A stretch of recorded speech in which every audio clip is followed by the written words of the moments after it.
quand se passe un accident, alors on ne va pas refaire le récit de Tchernobyl, de Fukushima, même si c'est très intéressant, mais ça prendra énormément de temps.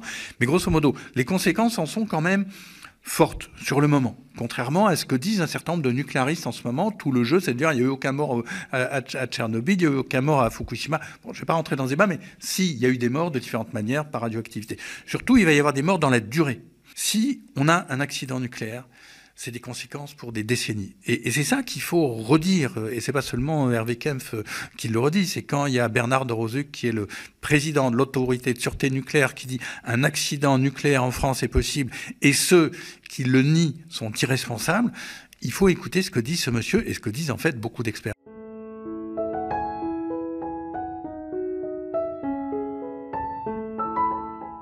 Pour parler du nucléaire, dès le départ, c'est même les deux premiers mots sur la couverture du livre, on parle d'obsession française.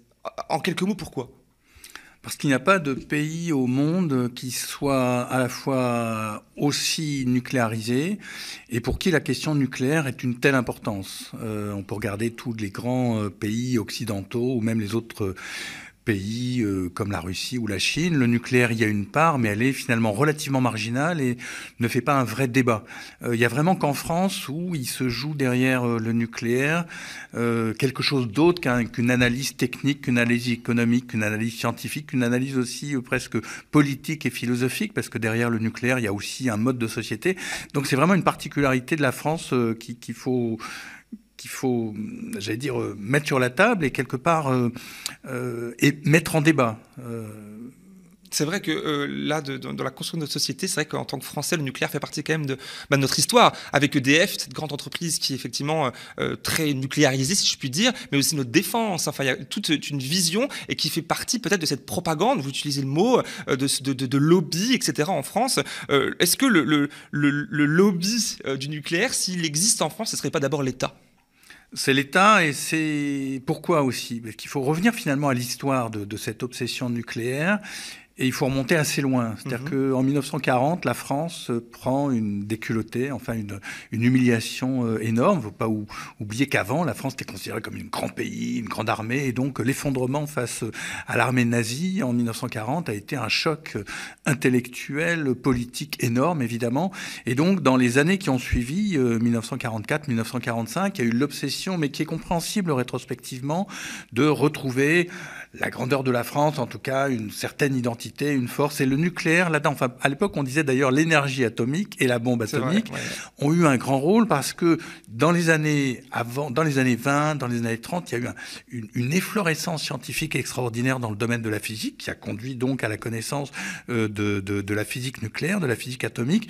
Et les chercheurs français y étaient très importants. Et donc, ça a été un des outils au sortir de la guerre, et pas seulement de Gaulle, hein, même tous les politiques de la 4e République, ont voulu développer très vite le CEA, le Commissariat à l'énergie atomique, des recherches sur le nucléaire, et qui étaient à la fois d'exploiter l'énergie nucléaire civile, la production d'électricité, mais aussi de revenir rapidement avec une bombe, puisque l'enjeu, c'était de revenir au concert des nations et parmi les grands pays. Donc ça, c'était compréhensible dans les années 50, 60, 70. Maintenant, à partir on va dire, des années 80, autre chose se jouait. Mais ça reste une obsession totalement française, et notamment de l'État, comme tu l'as dit. C'est-à-dire que ça dépasse le lobby. C'est toutes les classes dirigeantes, et notamment les grandes écoles, donc Polytechnique, qui va, par exemple, Pouyanné, Monsieur Pouyanné, le président de Total, dont on parlait dans la séquence précédente, vient de Polytechnique. Beaucoup de dirigeants viennent de Polytechnique et de l'école des mines.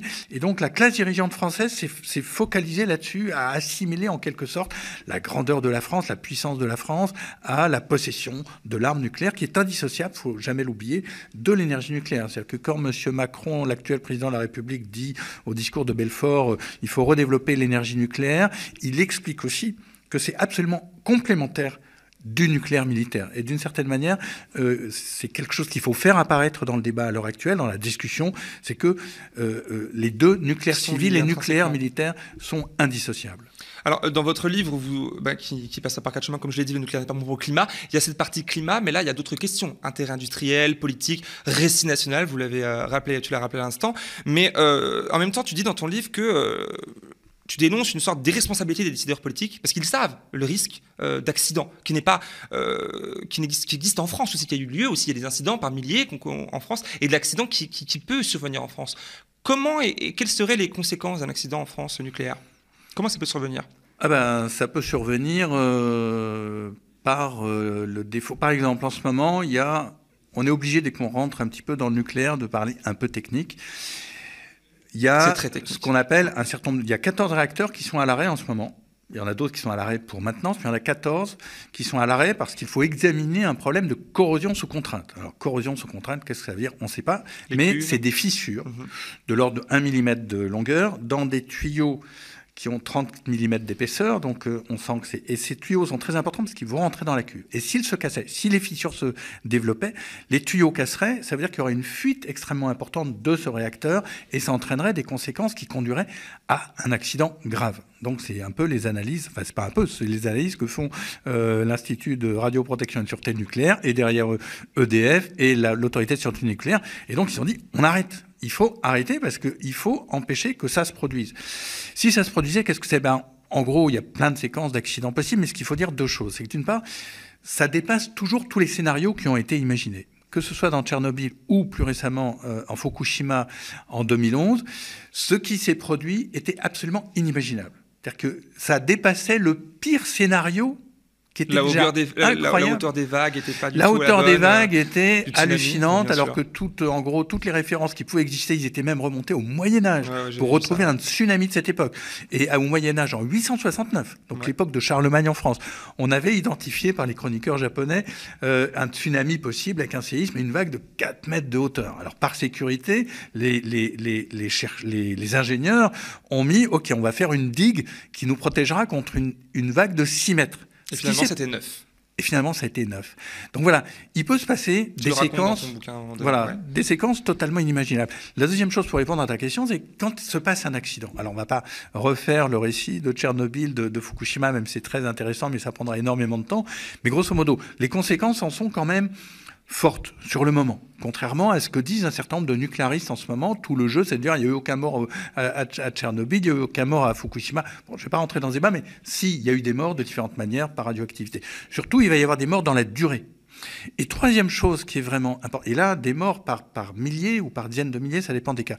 Et surtout, troisième chose qui est très importante, c'est que quand on a un accident nucléaire, il va avoir des conséquences pendant des décennies. Et je le dis là en tant que journaliste, j'ai été dans la zone de Tchernobyl, j'étais à la zone de Fukushima, non seulement des cancers, mais vous avez un taux de radioactivité qui fait que si on vit durablement, on sait qu'on aura des cancers. Donc, on dit aux gens, vous ne vivez pas dans telle et telle zone, ou si vous y vivez avec extrêmement de précaution, en mesurant sans arrêt, en ne mangeant pas de champignons, en ramenant vos enfants de l'école de telle et telle manière pour qu'ils ne jouent pas à tel endroit. Et donc, vous avez une vie qui est impossible pendant des décennies. Et c'est ça la conséquence d'un accident. Quand, par exemple, on se rappelle peut-être qu'il y a eu l'accident d'AZF en 2001 à Toulouse. Tout à fait. Accident extrêmement grave, des dizaines de morts, des dizaines de blessés, des bâtiments détruits. 20 ans après, qu'est-ce qui se passe? Eh bien, la vie est redevenue normale. Il y a un centre de recherche, il y a un parc solaire, il y a un hôpital, je crois. Ça n'a pas de conséquences durables. Si on a un accident nucléaire, c'est des conséquences pour des décennies. Et c'est ça qu'il faut redire. Et c'est pas seulement Hervé Kempf qui le redit. C'est quand il y a Bernard de Rosuc, qui est le président de l'autorité de sûreté nucléaire, qui dit un accident nucléaire en France est possible et ceux qui le nient sont irresponsables. Il faut écouter ce que dit ce monsieur et ce que disent en fait beaucoup d'experts. Donc, remettre la question de l'accident sur la table du débat et de l'intelligence collective.